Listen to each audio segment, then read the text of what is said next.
Sejauh ini pengalaman Ustaz mengajar, tak jumpa orang berdengkur lah.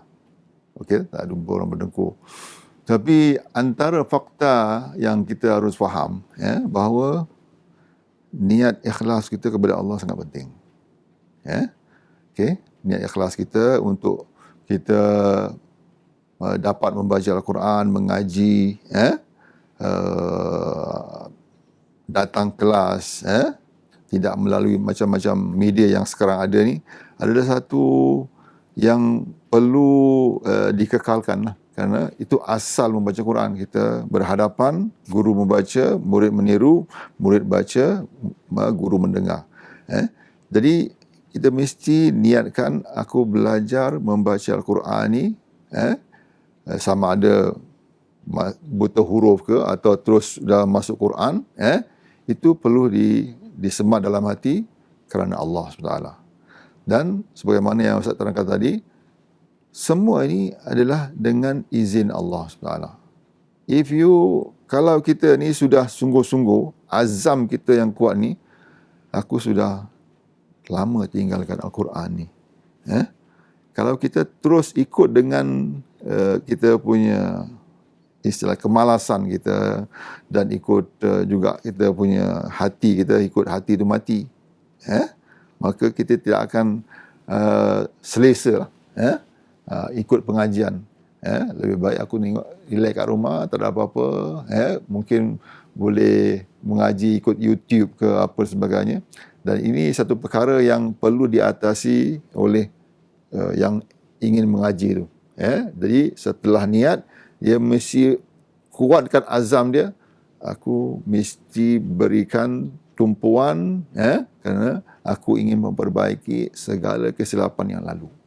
Dan aku ingin mencuba untuk mendekatkan diri aku dengan Al-Quran ni kepada Allah SWT. Itu satu. Kemudian kita punya lifestyle lah. Tidur pukul berapa? Makan apa? Kemudian buat apa? Kalau tidur pukul 10, insya-Allah. Kalau tidur pukul 1 tu, kalau sudah kita usia tu, itu problem lah. Kemudian makan kita. Makanan kita ni, walau kita katakan kita goreng sendiri, tapi kita mesti menjagalah kesihatan kita tu melalui pemakanan. Kurangkan makanan yang bergoreng, yang berminyak, yang pedas, yang lemak. Itu bukan tak boleh makan, tapi mesti kurangkan. Kerana kita menjaga kesihatan kita. Itu kan akan menjejas berat badan, lemas dan sebagainya. Malas, itu semua masuk. Kemudian sekurang-kurangnya kita usaha untuk menjaga badan kita ni lah, kesihatan kita. Sama ada kita punya berat badan, kita punya apa dipanggil lifestyle kita, kita tak boleh bergadang, tak boleh kita nak mengaji, kita macam contohnya buat marathon contohnya lah. Besok nak mengaji, hari main badminton, satu hari, malam ni main badminton, besok dah pancit confirm. Jadi ini semua adalah langkah fizikal yang kita boleh atasi. Jadi pastikan apabila kita dah mengaji ni, besok nak mengaji, dah semua dah tone down. Berarti ada persiapan. Begitu. Jadi kita mesti kembali kepada sunnah itu, niat mesti betul, azam mesti kuat, dan kita mesti tanya, aku nak mengaji untuk apa? Kursus-kursus yang lain tak akan memberi faedah.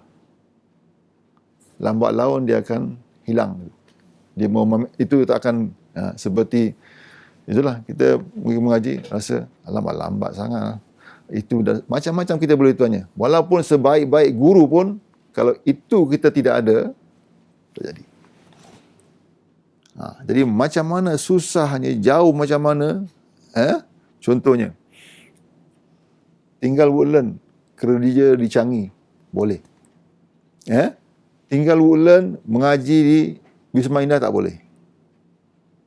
Itu kena bercanggah. Macam tu. Jadi macam mana Allah nak bantu? Kalau kita sendiri tidak boleh mendatangi kebaikan, macam mana kebaikan itu nak datang kepada kita? Mustahil. Ilmu tak akan datang begitu saja. Ilmu perlu ada pengorbanan. Mesti kita faham tujuan aku berilmu ni untuk akhirat, untuk kebaikan, mungkin dunia akhirat aku. Jadi kalau ini ada dua-duanya, kita mesti macam mana pun kita mesti berusaha sedaya upaya untuk kita kurangkan mana yang boleh menjejas konsentrasi kita, tenaga kita, dan apa saja. Begitu. Kita ambil contohnya, kalau besok nak gaji, jangan kita buat perkara-perkara yang boleh memenatkan kita, sama ada mental kita, fizikal kita, apa sajalah. Kerana baca Quran ni, dia perlukan itu. Dia perlukan telinga, pendengaran, perlukan mata, perlukan suara dan nafas, dan juga perlukan kita punya tenaga ni. Kalau Ustaz baca dengan betul itu, perlukan tenaga.